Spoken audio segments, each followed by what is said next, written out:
Welcome to Chitra's cooking feast. இன்றைக்கி வீடியோவில் healthy and டேஸ்டியான ஒரு பிரேக்ஃபாஸ்ட் ரெசிபி தான் நம்ம எப்படி செய்கிறதுன்னு பார்க்க போகிறோம். முளைக்கட்டிய பச்சைப்பயிறு தோசை. இந்த ரெசிபியை பார்க்குறதுக்கு முன்னாடி இது வரைக்கும் நம்ம சித்ராஸ் குக்கிங் ஃபீஸ்ட் சேனலை சப்ஸ்கிரைப் பண்ணாமல் இருந்தீங்கன்னா சப்ஸ்கிரைப் பண்ணிக்கோங்க ஃப்ரெண்ட்ஸ்.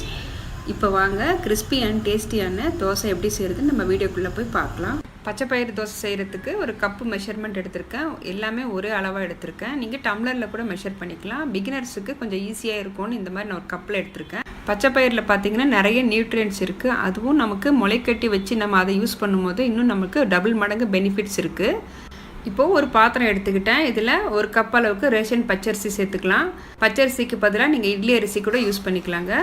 பச்சரிசி நம்ம இந்த அளவுக்கு எடுக்கும்போது நமக்கு இட்லியுமே பார்த்திங்கன்னா ரொம்பவே சாஃப்டாக நல்லா வரும்.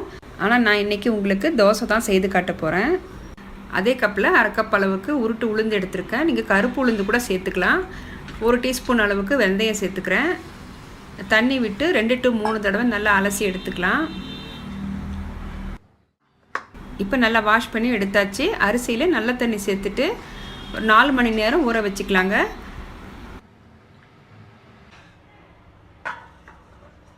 பச்சைப்பயிறு நம்ம ஊற வைக்க வேண்டாம், ஏற்கனவே ஊறி இருக்கிறதால நம்ம கடைசியாக அரைச்சிக்கலாம்.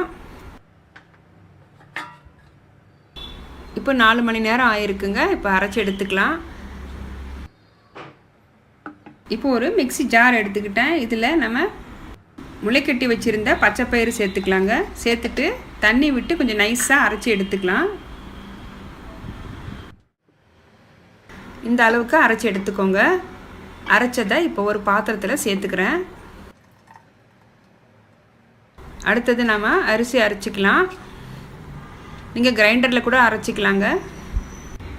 அரிசியை நான் 2 ட்ரிப்பாக அரைச்சி எடுத்துக்கிறேன்.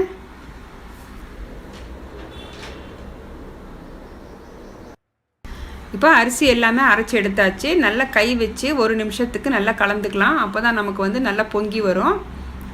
அரிசியும் உளுந்தும் நான் காலையில் ஒரு 7 மணி போல் ஊற வச்சுருந்தேன். 10 மணிக்கு நான் அரைச்சிக்கிட்டேன். நம்ம ஈவினிங் தோசை செய்கிறதுக்கு கரெக்டாக இருக்கும். க்ளோஸ் பண்ணி வைக்கலாம். நல்லா புளிக்கட்டும். நம்ம ஈவினிங் பார்க்கலாம்.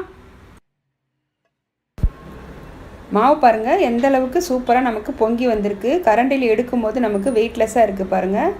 எந்த அளவுக்கு நமக்கு உள்ளே அந்த ஏர் போயிருக்கு. இந்த மாவில் நமக்கு இட்லி சுட்டாலுமே சூப்பராக வரும். ஆப்பம் பணிகாரம் எல்லாமே செய்யலாங்க. தேவையான அளவுக்கு உப்பு சேர்த்துட்டு 1/4 டம்ளர் அளவுக்கு தண்ணி சேர்த்துக்கிறேன். அதிகமாக தண்ணி சேர்க்க வேண்டாம். ஒரு 1/4 டம்ளர் சேர்த்துட்டு நல்லா ஒரு தடவை கலந்துக்கோங்க. மாவு இப்போ கரெக்டான கன்சிஸ்டன்சியில் இருக்குது. மாவு உங்களுக்கு எந்த அளவுக்கு தேவையோ அந்த அளவுக்கு மட்டும் எடுத்துக்கோங்க. மிச்சத்தை நீங்கள் ஃப்ரிட்ஜுக்குள்ளே வச்சுருங்க. இப்போ வெயில் காலன்றதால ரொம்ப சீக்கிரமாகவே புளிச்சிரும். இப்போது தோசைக்கு சைட் டிஷ்ஷாக நான் ஒரு சட்னி செய்ய போகிறேங்க. ரொம்ப குயிக்காக செஞ்சிடலாம். ரொம்ப டேஸ்ட்டாக இருக்கும். ஒரு ஃப்ரை பேன் வச்சுருக்கேன். இதில் 1 டேபிள் ஸ்பூன் அளவுக்கு எண்ணெய் சேர்த்துக்கிட்டேன். ஒரு மீடியம் சைஸ் ஒரு பெரிய வெங்காயம் எடுத்திருக்கேன். 5 பல்லு பூண்டு, ஒரு 2 காஞ்ச மிளகாய் எடுத்திருக்கேன். ஒரு சின்ன துண்டு இஞ்சி, கருவேப்பிலை சேர்த்துக்கலாம். நல்லா ஒரு 2 நிமிஷத்துக்கு வதக்கிக்கோங்க. வெங்காயம் கொஞ்சம் வதங்கினதும் நம்ம இதில் 2 டேபிள் ஸ்பூன் அளவுக்கு வறுத்த வேர்க்கடலை சேர்த்துக்கிறேன். நான் தோலோடவே சேர்த்துக்கிறேன். 3 டேபிள் ஸ்பூன் அளவுக்கு உடச்ச கடலை சேர்த்துக்கலாம். ஒரு சின்ன துண்டு புளி சேர்த்துக்கிறேன். இந்த சட்னிக்கு தேவையான அளவுக்கு நம்ம உப்பு சேர்த்துக்கலாம். ஒரு கைப்பிடி அளவுக்கு புதினா கொத்தமல்லி நான் அலசி வச்சுருக்கேங்க. இப்போ இது சேர்த்துக்கிறேன். இந்த சட்னிக்கு நம்ம தேங்காய் சேர்க்க வேண்டாம். தேங்காய் சேர்க்காமலே நமக்கு சட்னி பார்த்திங்கன்னா ரொம்பவே டேஸ்ட்டாக இருக்கும். புதினா கொத்தமல்லி கொஞ்சம் லைட்டாக வதங்கட்டும். வதங்கினதும் ஆற வச்சு நம்ம மிக்ஸி ஜாரில் சேர்த்துட்டு நைஸாக அரைச்சி எடுத்துக்கலாம்.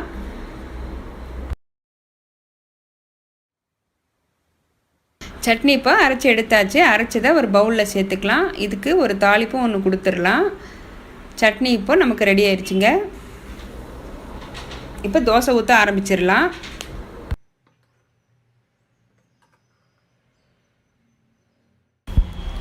இப்போது ஒரு தோசை கல் வச்சுருக்கேன். கல் சூடானதும் லைட்டாக தண்ணி தெளிச்சிட்டு தொடச்சிட்டு நம்ம தோசை ஊற்ற ஆரம்பிச்சிடலாம்.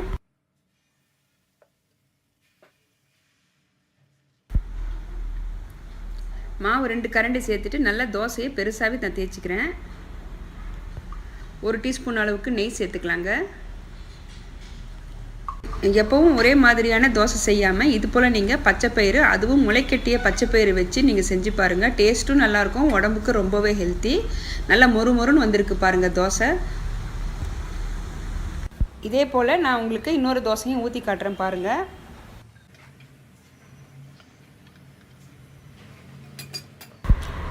அடுத்தது நாம் பொடி தோசை செய்யலாங்க. மாவு சேர்த்துட்டு குட்டி குட்டியாக வெங்காயம் ஒன்று கட் பண்ணி வச்சுருக்கேன். இப்போ இது சேர்த்துக்கிறேன். வெங்காயம் சேர்த்துட்டு நம்ம வீட்டில் அரைச்ச இட்லி பொடி சேர்த்துக்கலாங்க.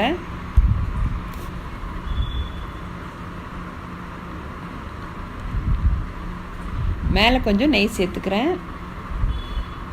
நீங்கள் இதில் கேரட் துருவல் கூட சேர்த்துக்கலாம். இப்போது சூப்பராக முறுமுறுன்னு பொடி தோசையும் நம்ம ரெடி பண்ணியாச்சு. நம்ம சேனலில் நிறைய ஹெல்த்தி பிரேக்ஃபாஸ்ட் ரெசிபி நான் செய்து காட்டியிருக்கேன். வெண்பூசணிக்காய் வச்சு பஞ்சு போல் இட்லியும் சாஃப்டான தோசையும் எப்படி செய்கிறதுன்னு செய்து காட்டியிருக்கேன். அப்புறம் சோளம் இட்லியும் தோசையும் செய்து காட்டியிருக்கேன். ரொம்ப சூப்பராக வந்திருக்கு. நீங்கள் அதே போல் செய்து பாருங்கள். இந்த வீடியோ உங்களுக்கு பிடிச்சிருந்ததுன்னா வீடியோவுக்கு லைக் பண்ணுங்கள், ஷேர் பண்ணுங்கள், கமெண்ட் பண்ணுங்கள். நம்ம சித்ராஸ் குக்கிங் ஃபிஷ் சேனலுக்கு ஃபஸ்ட் டைம் வரீங்கன்னா சேனலுக்கு சப்ஸ்கிரைப் பண்ணி சப்போர்ட் பண்ணுங்கள். தேங்க்யூ ஃபார் வாட்சிங்.